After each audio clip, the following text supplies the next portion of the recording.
Assalamualaikum warahmatullahi wabarakatuh. Selamat datang, selamat menonton, dan mempelajari materi dalam video ini. Pada video ini, kita akan mempelajari tentang momen inersia.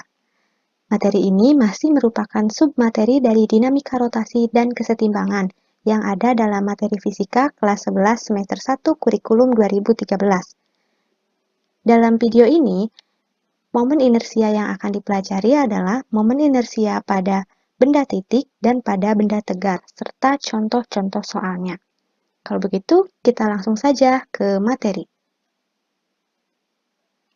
Kita ingat kembali materi di kelas 10 tentang hukum 1 Newton, yaitu kelembaman, yang mempelajari bahwa massa benda merupakan ukuran kelembaman benda itu terhadap gerak translasi, sedangkan momen inersia merupakan ukuran kelembaman benda terhadap gerak rotasi. Jadi di sini tuh massa untuk gerak translasi dan momen inersia untuk gerak rotasi, di mana kita ingat kembali bahwa kelembaman adalah kecenderungan semua benda fisik untuk menolak perubahan terhadap keadaan geraknya.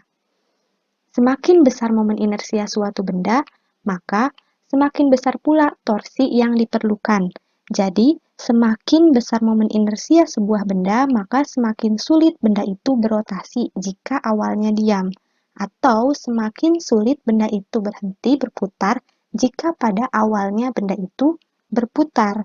Karena kan momen inersia itu merupakan kelembaman pada gerak rotasi, yang artinya kesukaran benda untuk menolak perubahan terhadap keadaan geraknya. Jadi di sini, jika momen inersia semakin besar, maka semakin sulit untuk benda itu berotasi jika awalnya diam, atau semakin sulit benda itu untuk berhenti berputar jika pada awalnya benda itu berputar. Nah, kita langsung yang pertama yaitu momen inersia pada benda titik, di mana di sini ada sebuah partikel berotasi terhadap sumbu putar O, di mana partikel bermassa M ini diletakkan pada ujung sebuah batang dengan panjang R dan massa batang diabaikan. Ujung batang yang lain digunakan sebagai sumbu putar. Nah, di sini sumbu putarnya di titik O, kemudian batang diputar dengan kecepatan sudut omega. Di sini batang diputar dengan kecepatan sudut omega berputar, di mana titik O ini merupakan sumbu putarnya. Karena batang diputar, maka partikel yang bermassa M juga akan berotasi mengelilingi sumbu putar O yang berjarak R dari benda dengan kecepatan linear V sama dengan omega R. Ingat di materi kelas 10 tentang gerak melingkar bahwa kecepatan linear sama dengan kecepatan sudut dikali jaraknya. Dan energi kinetik partikel tersebut dapat dituliskan. Energi kinetik atau EK sama dengan setengah M V kuadrat, atau di sini V atau kecepatannya kita ubah menjadi omega R karena di sini adalah gerak rotasi. Jadi setengah M dikali omega R kuadrat, atau kita tulis setengah mr kuadrat omega kuadrat, di mana mr disebut momen inersia yang dilambangkan dengan I. Jadi lambang dari momen inersia adalah I.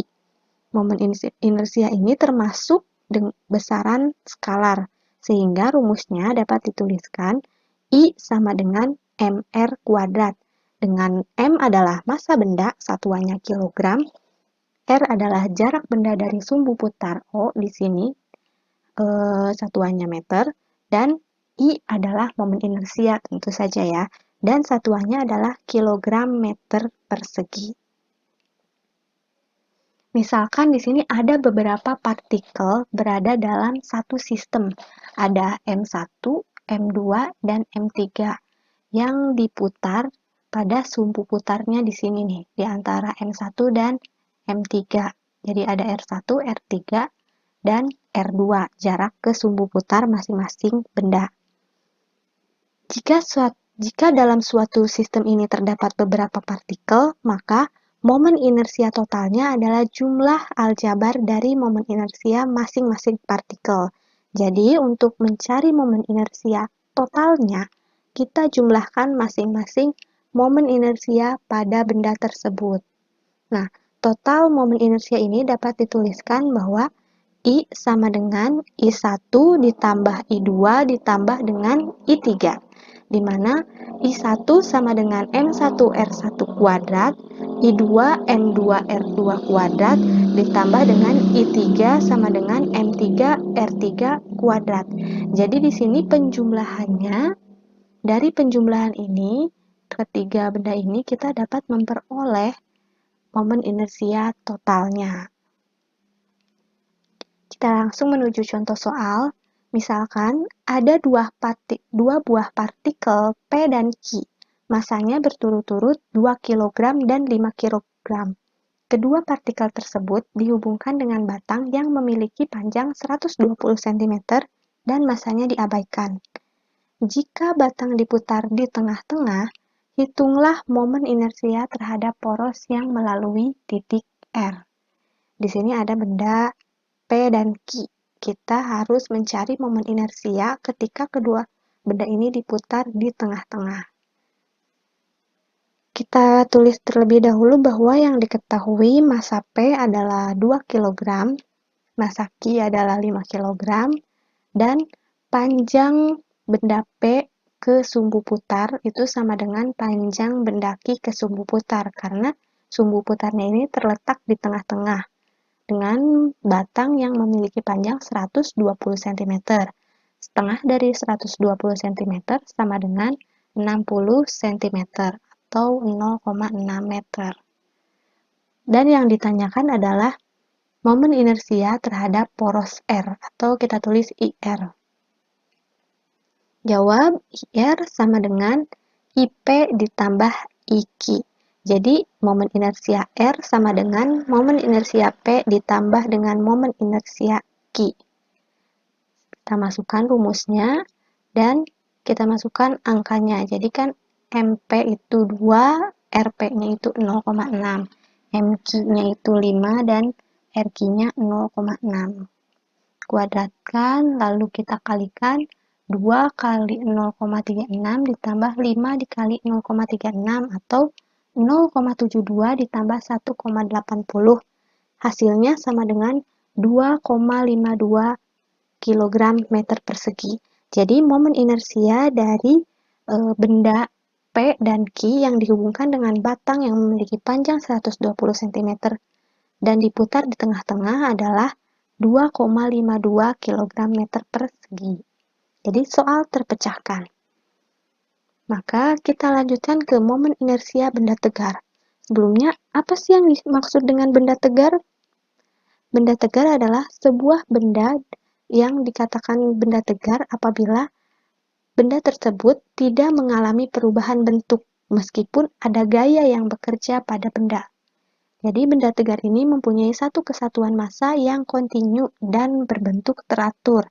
Misalnya adalah tongkat, cincin, silinder, dan bola. Nah, untuk menentukan momen inersia benda tegar digunakan persamaan integral, di mana I sama dengan integral R kuadrat dm. Di sini ada beberapa momen inersia benda tegar, contohnya itu ada batang silinder yang diputar melalui pusat dan melalui ujung batang. Ada silinder tipis berongga yang diputar melalui sumbu silinder, ada silinder pecal yang diputar melalui sumbu silinder dan diputar melintang sumbu silinder, serta ada bola pecal yang diputar melalui diameter. Benda lainnya juga ada bola berongga, pelat tipis yang diputar dengan sumbu tegak lurus dan di tepi pelat dan sejajar dengan bidang. Jadi rumus-rumus pada beberapa benda tegar ini kita bisa gunakan ketika bertemu dengan beberapa soal. Dan contoh soal. Sebuah benda berbentuk silinder pecal memiliki diameter 10 cm dan massa 100 kg. Jika roda tersebut diputar melalui pusatnya, tentukan momen inersianya. Jadi di sini bendanya adalah silinder pecal. Ada dalam salah satu tabel yang tadi sudah kita lihat. Diketahui R sama dengan setengah D, atau panjang ke sumbu putarnya adalah setengah diameternya, di mana diameternya sama dengan 10 cm, setengahnya yaitu 5 cm, atau 0,05 meter. Kita menggunakan satuan internasional. Massa sama dengan 100 kg, dan yang ditanyakan adalah momen inersia, atau I. Jadi, untuk mengetahui jawabannya, kita harus tahu rumus untuk silinder pejal yang diputar melalui pusatnya. Nah, dalam tabel tadi, silinder pejal yang diputar melalui sumbu silinder, momen inersianya sama dengan 1/2 mr kuadrat. Jadi, I sama dengan setengah dari 100, karena masanya 100, dan R-nya adalah 0,05 dikuadratkan, atau 50 dikali dengan 0,0025, yang hasilnya sama dengan 0,125 kg meter persegi atau kilogram meter kuadrat. Jadi, momen inersia dari benda yang berbentuk silinder pejal yang diputar melalui pusat massanya adalah 0,125 kg meter persegi. Oke, terima kasih sudah menyaksikan dan mempelajari materi dalam video ini. Subscribe untuk video-video selanjutnya. Sampai jumpa lagi. Wassalamualaikum warahmatullahi wabarakatuh.